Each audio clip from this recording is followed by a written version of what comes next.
Acá. Listo. Bien, entonces rápidamente vamos a pasar esta teoría. Yo ya les he colocado ya, la teoría en el aula. He modificado dos diapositivas. Vamos a ver la introducción, clasificación, conceptos de asociaciones, tipo de hospedero, vectores, reservorio. Entonces es importante, mire, que a nivel mundial solo las helmintiasis son 1.500 millones, ¿ya? Y son transmitidas por el suelo. Y, por ejemplo, la malaria, solo en las Américas hay 520.000 casos de malaria. Alrededor de 120 muertes ocasionó en el 2021. Y la malaria se puede prevenir y curar. Y hay diferentes parasitosis, la esquistosomiasis, la oncocercosis, leishmaniasis, teniasis, lepra, esta es una bacteria, fasciola es un parásito, los geohelmintos, la enfermedad de Chagas, sífilis es una bacteria, malaria, tracoma es una bacteria, chikungunya es un virus y filaria. La mayoría de estas enfermedades se llaman olvidadas, neglected. Entonces, si uno suma todos los casos, son muchos casos a la vez. Por eso que acá este sacado de la OPS dice que las enfermedades candidatas a eliminarse para el 2030. Entonces, depende de todos, del sistema de salud que las identifique y de las personas, las autoridades que le den las condiciones. Entonces, siempre en el parásito, en la parasitología, vamos a ver cuál es la forma infectante. ¿Qué pasó? ¿Qué estadio fue la forma infectante? Ya, fue el huevo, forma evolutiva capaz de ingresar y desarrollarse en el hospedero susceptible. El huevo larvado de segundo estadio de Ascaris. La larva filariforme de Strongyloides tercoralis. El quiste de Giardia lamblia, etc. Entonces, el esporozoito, ¿no?, de Plasmodium vivax, cuando el vector inocula al picar, alimentarse de sangre, la anófeles hembra, succiona sangre, deja esporozoito, ¿ya? Inocula. O el anófeles está sano, pero la persona tiene gametocitos en la sangre. Entonces, el vector, el anófeles estaba, la hembra anófeles estaba libre de malaria, de Plasmodium, y al alimentarse de la sangre con los gametocitos, recién en el vector ocurre la fase sexuada del parásito, ¿no? Entonces, en el humano es la fase asexuada, en el vector la fase sexuada, ¿ve? Entonces, va a depender cuál es el estadio infectante, la forma infectante. Larva filariforme por caminar descalzo, parece un alfiler, entra por las partes blandas de la piel. La vía de infección, la vía oral, la cutánea, ingresa por la boca, ingresa por la piel, ingresa vía inhalatoria, el huevo de Enterobius entra vía inhalatoria, por ejemplo. La fuente de infección puede ser vivo o elemento inanimado, miren, en el agua. Y aquí se encuentra el quiste de la Giardia lamblia, la larva filariforme de la uncinaria, ¿no? Así, ¿no? El huevo de un parásito. Tenia. Sí, sí, diga. No veo. Profesor, creo que algunos compañeros y yo estamos viendo solo la primera diapo. No sé si ustedes... Ya, perdón, disculpe. Ajá. ¿Qué pasa? Que ya ahora, Sí, ya podemos ver. no, es que estaba en otra presentación, se generó otra forma de presentación. Voy a regresar, ¿ya? Entonces habíamos mencionado, ya, entonces habíamos puesto la generalidad y ya estaba ahí. Entonces decíamos que hay enfermedades olvidadas, la mayoría son parasitarias, ¿no? Si uno suma todos los poquitos en cada pueblito a nivel de Latinoamérica, a nivel mundial, son muchos casos, ¿no? Solo las geohelmintiasis, mire, 1.500 millones, ¿no? Geohelmintos son estos acá. Fasciola es otro, ¿no? Y así. O acá oncocercosis, son filarias. Esquistomosis es una trematodiosis. La UTA, la espundia, la leishmaniasis, ¿no? Así. Entonces, van sumando todos los casos y son muchos. Y decíamos que la forma infectante es el estadio, la forma, le decimos la forma infectante. ¿Cuál es el estadio infectante de la Giardia? El quiste.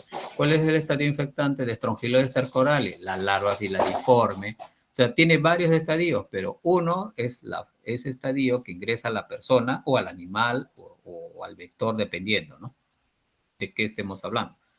La vía de infección es fácil, ¿no? La vía oral, la cutánea, la respiratoria, ¿no? El coito, ¿no?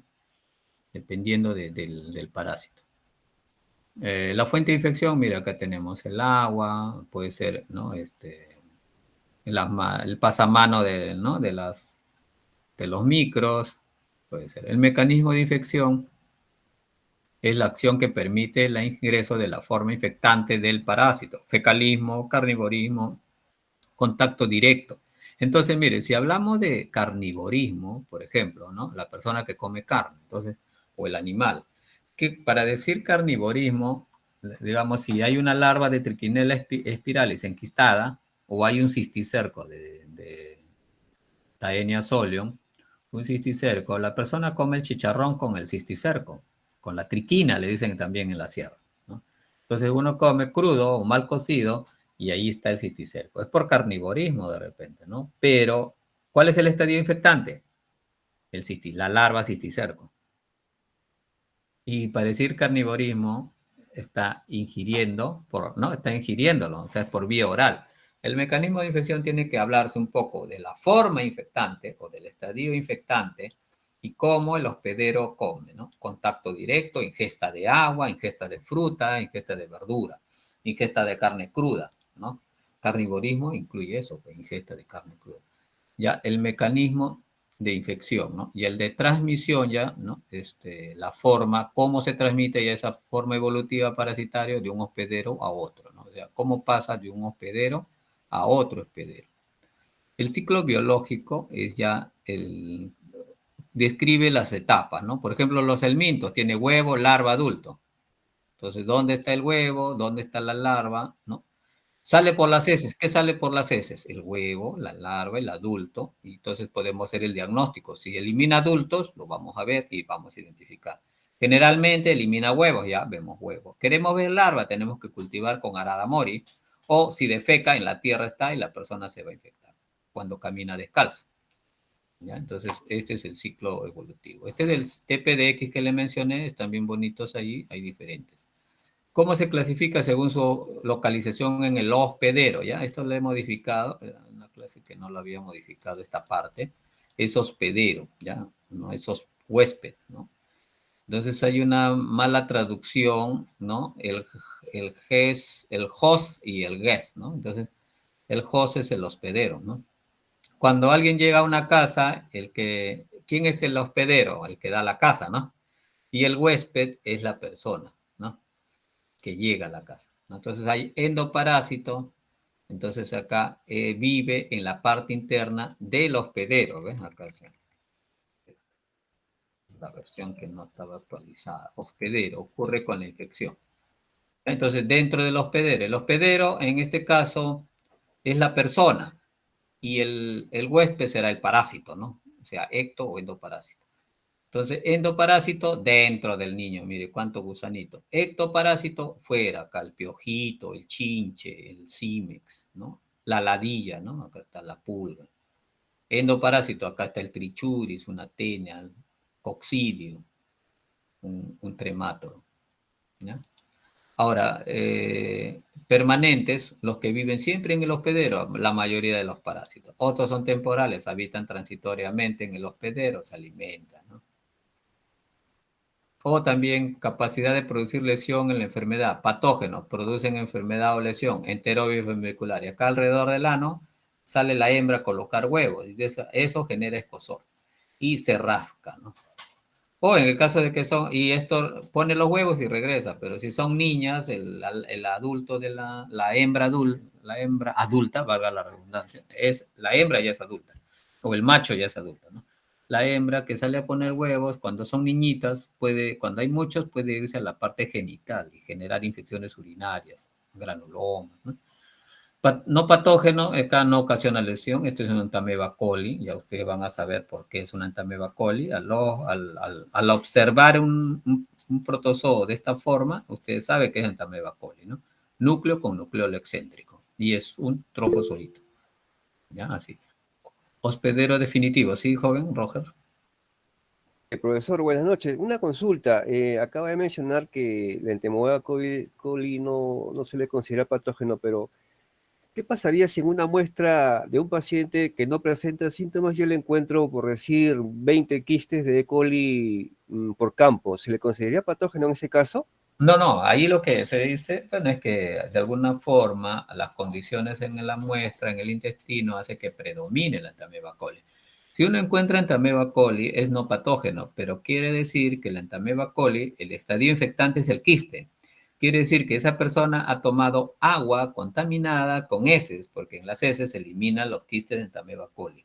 Entonces, la persona ha ingerido alimentos contaminados con materia fecal que contenía quiste de Entamoeba coli. Entonces, quiere decir que el saneamiento ambiental o el agua no es el adecuado para esta persona, ¿no? O tiene malos hábitos higiénicos o come en un lugar donde no es el apropiado. Ahora, si en una población decimos que el 80% tienen Entamoeba coli, quiere decir que es un indicador de contaminación fecal del agua y de los alimentos y que esa población requiere educación, medidas de prevención, saneamiento, muchas cosas para mejorar que la persona se esté ingiriendo heces humanas, no tratadas. Sí es importante, los no patógenos nos van a indicar un poco eso. Gracias, profesor. Ajá, muy bien. Hospedero definitivo, esto también se suele olvidar el estudiante. Cuando usted dice quién es el hospedero definitivo es cuando está el adulto. El adulto cuando es un helminto, un ascaris, una fasciola. ¿Ya? Pero si no es adulto, esos son los protozoos. Los protozoos no generan adultos, sino forman estadios sexuados. Un ascaris adulto es una hembra, un macho, es un estadio sexuado. ¿No? Y así, los protozoos, como los coccidios, tienen etapas sexuadas. La malaria, los plasmodium, tienen estadios sexuados. ¿Ya? Gametocito femenino, gametocito masculino. Entonces, esos son, el que tiene eso es el hospedero definitivo, no se olviden. Hospedero intermediario es aquel hospedero o organismo que va a albergar formas no sexuadas, o sea, inmaduras. Y el hospedero paraténico es aquel organismo que tiene formas larvarias que no llegan a etapa adulta y las larvas no sufren variaciones o solamente lo logran en raras excepciones. Por ejemplo, acá es el ciclo de Diphyllobotrium. El ciclo de Diphyllobotrium, ese es el mar, ¿no? Y acá está la tenia en el intestino por comer ceviche. Pero este ciclo, mire, tiene el huevo, el adulto está en el intestino, elimina proglótidos llenos de huevos operculados, estos llegan al agua, desarrolla el coracidio va a un microcrustáceo y dentro del microcrustáceo se genera la larva procercoide y luego la larva procercoide lo come un pez pequeño. Y en ese pez pequeño, ¿no? Va a desarrollar la larva plerocercoide, ¿no? La procercoide se desarrolla a plerocercoide, dice aquí. Entonces, procercoide, plerocercoide. Y si acá, en este pescado chiquito, está el plerocercoide, viene el pez grande, se come al pez chiquito, este plerocercoide sigue siendo plerocercoide. Entonces, estos son hospederos paraténicos, ¿ya? Entonces, pasa de uno a otro, pero no evoluciona el parásito, ¿no? Plerocercoide acá, plerocercoide acá, en el segundo pez. Plerocercoide en el pez pequeño, plerocercoide en el pez grande. Acá sí es procercoide, es otro estadio, ¿no? Entonces, ese es el hospedero paraténico. Y esto también es un concepto que deben diferenciar. ¿Qué es infección y qué es enfermedad? Infección, presencia del agente infeccioso en un hospedero sin otra manifestación. Tiene blastocistitis, el blastocistitis patógeno, blastocistosis.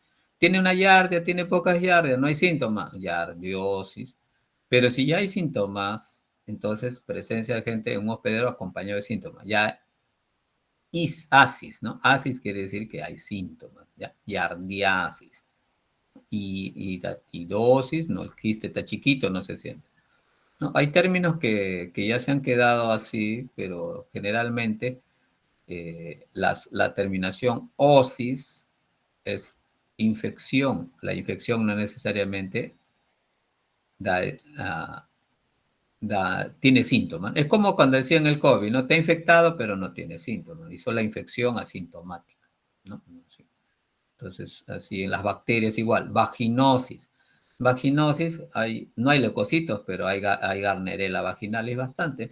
Pero cuando es vaginitis por una cándida u otra bacteria, es una inflamación, hay leucocitos, ¿no? Hay inflamación, ¿ya?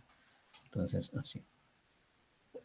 El vector. Entonces, ¿qué es un vector? Es un ser vivo responsable de llevar formas infectantes desde la fuente de infección hasta un hospedero susceptible. Hay vectores biológicos como, ¿no? Chirimachas, el vector del mal de Chaga, esto hay en Arequipa, en en Ica, en Chincha, en Moquegua, en la norte también, del Perú, ¿no? En Amazonas, y en la Lutzomia, por ejemplo, ¿no? Vectores, o la Anófeles. En cambio, el vector, en ellos ocurre el ciclo del parásito dentro. Hay estadios evolutivos. En el Anófeles, por ejemplo, ingresan los gametocitos. El macho se une con la hembra y el gametocito femenino y el macho forman un oquineto y de ahí se divide y, ¿no? Y al final llegan a ser esporozoitos, ¿no? ¿No? Ocurre cambios dentro del vector. En cambio acá en el vector mecánico, no, la cucaracha, la mosca lleva heces en su patita y lo lleva al alimento, al agua y contamina, ¿no? Entonces, mecánico lo lleva, va cochinito y lo ensucia los alimentos. Y la zoonosis parasitaria también es otro concepto que hay que saber. También hay zoonosis bacteriana, ¿ya? Zoonosis parasitaria cuando los parásitos de los animales vertebrados se transmiten al hombre o cuando los parásitos son comunes tanto al hombre como a los animales, ¿no? Por ejemplo, hidatidosis. El perro tiene en su intestino delgado tiene cientos de tenia, chiquititos, de 3 proglótidos. De feca sale el huevito y esto lo come en el pasto la oveja o el humano si el perro le lame o agarra las heces del perro o come verduras con heces de la tenia, con huevos de la tenia, ¿no? Y así el hombre se infecta y forma un quistidatídico. El otro es ya relaciones de los huésped parásito, ¿no? Por ejemplo, parasitismo, asociación de dos seres vivos en el que uno de ellos, el parásito, se aloja en el otro especie que es el hospedero, ¿no? Del cual se alimenta, obtiene protección física y se produce. Comensalismo, por ejemplo, es Entamoeba coli, Entamoeba dispar, son no patógenos. Entonces, puedes tener Entamoeba coli, pero por más que tengas muchas en las muestras, no te está causando enfermedad, ¿no? Inclusive, alguna vez el doctor Rito Serpa, que en paz descanse, tomó foto a una Entamoeba coli, un trofozoito, fagocitando una Giardia alambria, ¿no? Entonces, dentro de su citoplasma había quistes de Giardia. Otro concepto que deben tener claro es la patogenicidad, capacidad de un agente infeccioso de producir enfermedad. O sea, el parásito es patógeno o no patógeno. Entamoeba histolítica es patógeno. Mire, ahí está fagocitando hematíes. Entamoeba histolítica. Pero Entamoeba dispar es igualita, morfológicamente, igualita. Tiene ectoplasma, endoplasma, nucleolo central, ¿no? Un solo núcleo, trofozoito, pero es no patógeno, ¿no? Y siempre le digo a los alumnos, es como la novela que hay, la gemela, ¿no? Una que es igualita, son igualitos, una es mala, una es buena. Morfológicamente no la puedes diferenciar. Lo vas a ver por las acciones. Acá fagocita hematíes, invade la mucosa, genera mebiasis extraintestinal. En cambio, la dispar no. La dispar está como una Entamoeba coli, no le va a causar nada. Entonces ya sabemos que hay parásitos patógenos y no patógenos, ¿no?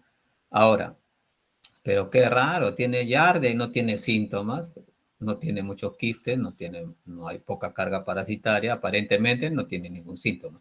Está infectado, pero no está haciendo la enfermedad. Entonces, los parásitos también tienen el término virulencia. ¿Es patógeno? Puede ser más virulento o menos virulento. La virulencia es el grado de patogenicidad de un agente infeccioso, ¿ya? Entonces, estos términos hay que tenerlo bien claro y diferenciar. Entonces, ¿un parásito es patógeno o no patógeno? Y dentro de los patógenos hay algunos que son más virulentos y otros menos virulentos, ¿ya? Entonces, acá está Trypanosoma cruzi. Acá está el ratón haciendo megacolon, megadeformaciones, ¿no? Después de estar inoculado por varios meses, muere o se sacrifica.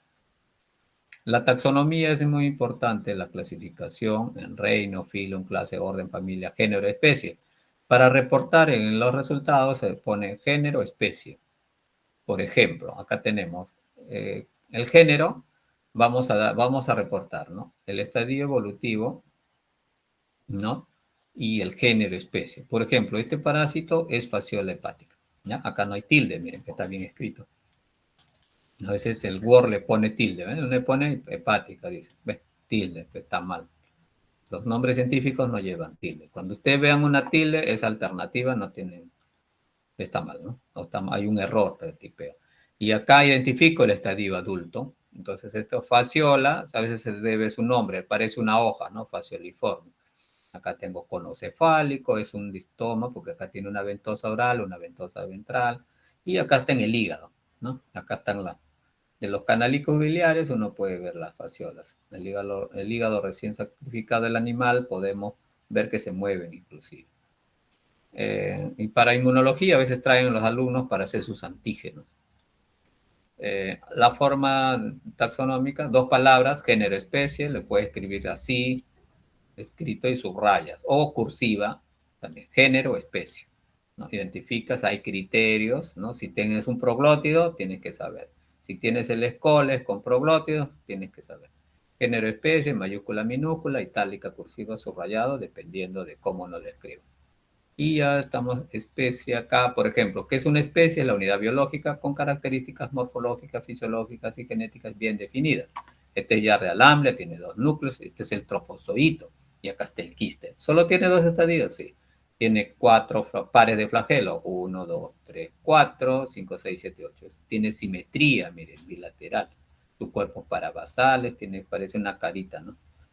Y este es el quiste, tiene pared quística. ¿Cuál es la forma infectante? El quiste. Este trofozoito está en el intestino delgado, atrofia las vellosidades, eso ya lo van a ver. Entonces los reinos protistas, bueno, la clasificación, ¿no? Antigua, ameba, ciliado, flagelado, coccidio, que todavía seguimos utilizando. Reino animalia, tenemos los nemátodos, los platelmintos, bueno, moluscos no vamos a ver, o invertebrados. Entonces nemátodos, platelmintos. Y acá otra clasificación que a veces es práctica. Los protozoos son unicelulares, los metazoos son pluricelulares. ¿Cuáles son metazoos? Helmintos y artrópodos.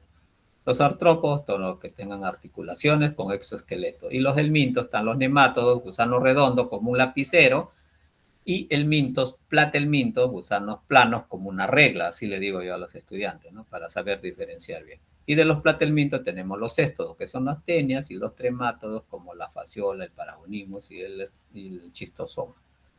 Entonces, ¿qué es mecanismo de acción de los parásitos? Los parásitos pueden tener son mecanismos mecánicos, o sea, obstrucción de ascaris. Tienen muchos ascaris adultos de 20, 30 centímetros. Muchos parásitos se hacen un ovillo y no hay tránsito intestinal.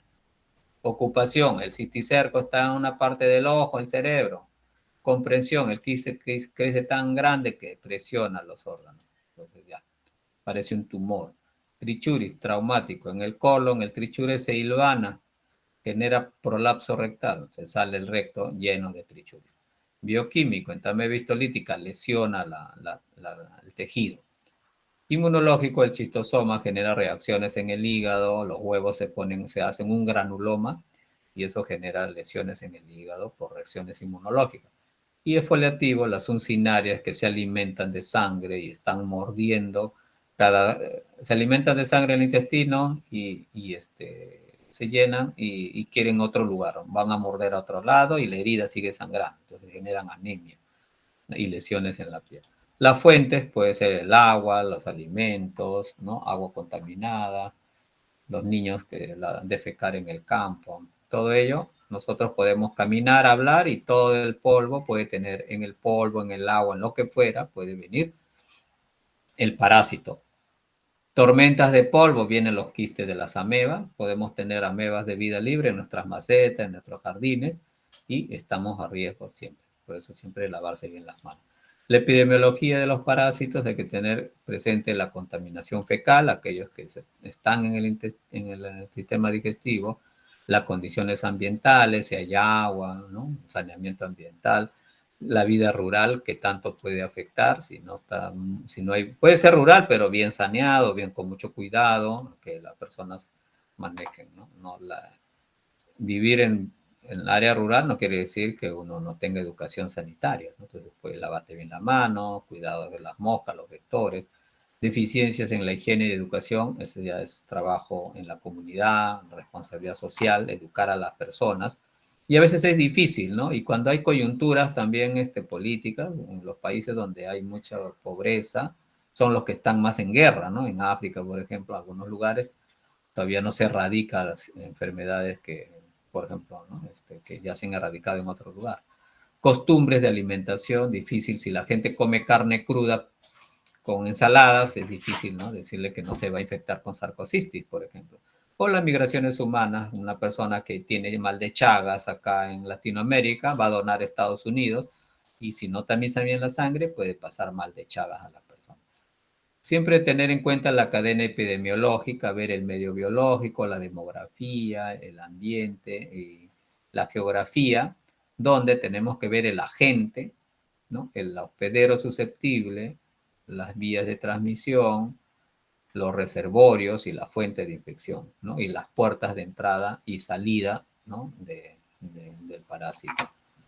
Otras cosas que es importante saber que los parásitos tienen antígenos y estos antígenos son a veces caracterizados y pueden ser identificados por el sistema inmune para protegerse o también para pruebas diagnósticas uno puede saber, ¿no? Entonces, cuando hay un primer estímulo antigénico, hay una respuesta IgM primero o IgG, pero de baja concentración, de bajos títulos, niveles de anticuerpos, mire, es bajito.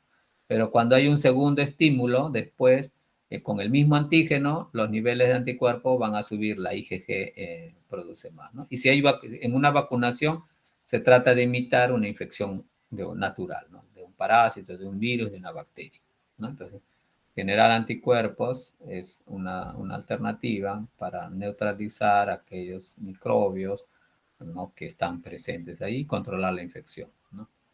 O también hay células también que nos ayudan, entonces.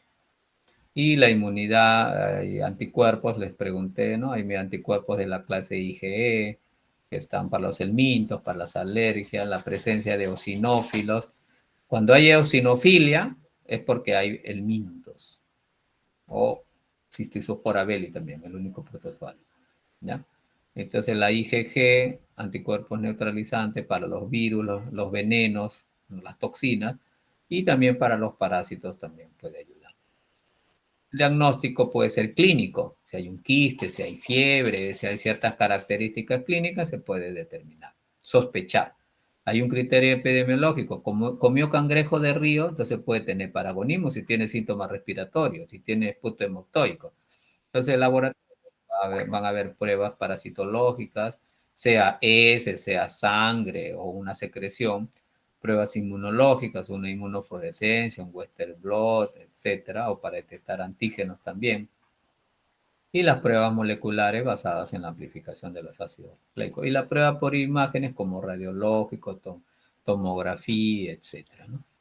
Bien, jóvenes, eso sería de forma general que deben ustedes repasar y hacer una especie de glosario también para que ustedes vayan definiendo y revisando. Muy bien, ¿alguna pregunta, jóvenes? Ahí terminamos.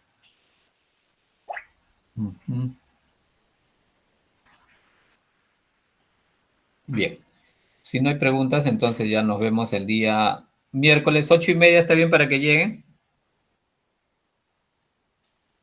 Para terminar 9:30 con la otra teoría y ya tengan un pequeño break, ¿ya? Para que empiecen ya a las 10:10 con los otros docentes, ya con la teoría 3 y 4. Y ya para la tarde tener todo. Muy bien, joven, entonces ya nos vemos. Todos dieron el paso, o quiero ver, hay 52. Me llama la atención. Ya, señorita Alvarado, hay que ver con los alumnos que no tienen acceso al aula y que me den sus nombres, ¿ya? Me hace una tablita o me manda un chat para yo buscarlos y ya ubicarlos. Y que se actualice, porque el sílabo dice 51 y ahora veo 52. Ya, no sé quién es el que está, quién es el que ha aparecido, ¿ya? Bien, joven, entonces nos vemos. Yo el día lunes voy a pasar esta clase inaugural, ¿ya? El sílabo rapidito, la clase inaugural, de repente le pongo otros ejemplos para repasar, ¿ya? Y así vamos reforzando un poco, ¿ya? Y así practicamos. Muy bien. Muy bien.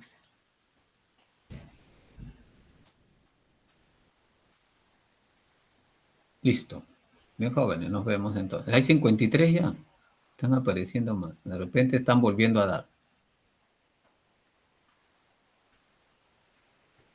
Muy bien. Nos vemos entonces. Buenas noches, doctora. ¿Qué tal? ¿Nos está acompañando la doctora Irma Espinosa? Buenas noches. Ah, sí, justo ya estamos. Sí, acabo de Sí. entrar. No Ah, pensé sí, que... justo hemos terminado, hemos tomado la prueba de entrada, ¿ya? Entonces, en general están bastante bien los chicos, falta evaluar algunas preguntas nada más. Qué bien Ujú. entonces. Nos Ya. vemos el día miércoles, señores estudiantes. Hasta Ya luego. jóvenes, ajá, en relación al manual jóvenes, estamos hoy día conversando con el señor de la fotocopia, ¿ya? El costo del manual está en un promedio de 25 soles, incluido el atlas a color al final, ¿ya? Entonces, por ello, yo había mencionado a la delegada que hoy día les iba a proponer y por favor, con la delegada se hacen una lista. Todavía no tengo el número total de páginas, ¿no? Entonces, dependiendo de eso, de repente puede ser menos, ¿no? Si lo ajustamos más. Pero más o menos ese es el costo que podría ser, ¿no? Para esa práctica, para esas guías de práctica. Para esta clase que viene, vamos a poner en el aula virtual. Y ya para el miércoles que viene, ¿no? Aquellos que de repente pueden, ¿no? Coordinar con la delegada, se pueden anotar allí, ¿no? Y ya, para hacerla, para separar el manual, ¿no? Entonces yo le podría decir al señor que le puedo dar una parte el miércoles y la otra parte, no sé, la otro miércoles, ¿no? Dependiendo también de la disponibilidad de los estudiantes, ¿no? Que puedan, que van a separar un ejemplar. Muy bien, jóvenes. Entonces, cualquier cosa ya conversamos con la delegada. Mañana vamos a seguir viendo el material. La práctica que viene es bastante material de laboratorio, soluciones, reactivos, colorantes. Y ya las que vienen sucesivos ya son prácticas de identificación de los parásitos. ¿Sí? Vamos a hacer los métodos esta semana y la siguiente vamos ya a estudiar cada uno de los parásitos con calma y repasando los métodos. Muy bien, buenas noches. Ya, señorita Alvarado, por favor, la lista de los estudiantes que faltan inscribirles en el aula Moodle, porque ya la otra semana tengo que colocar el examen. El miércoles, en realidad, voy a colocar el examen ahí. Y si no es posible, voy a tener que generar el formulario. La idea es que se utilice el Moodle. Por favor, si puede también ir a la escuela y que puedan revisar. Yo he enviado dos hasta tres correos para que me puedan habilitar o el acceso a los docentes y otros docentes que no tienen acceso al aula, ¿no? Y ver qué estudiantes no tienen acceso, porque parte de los criterios de evaluación de la facultad es que la plataforma sea pues utilizada en lo más básico de lo que se tenemos que usar, pues, ¿no? Porque si no, de repente no, no sé, de repente nos puedan observar. Cada curso son monitoreados en el uso de la plataforma. Muy bien, jóvenes, buenas noches. Hasta luego, profesor, gracias. Ya, sí, cualquier cosa ya con la delegada me precisa si tiene alguna duda. Buenas noches, señor. Hasta luego. Muy bien, mucho gusto con todos, bienvenidos al curso, pues, a ver, vamos a hacer todo lo posible de que todos podamos aprender un poco más, ¿no? Muy bien.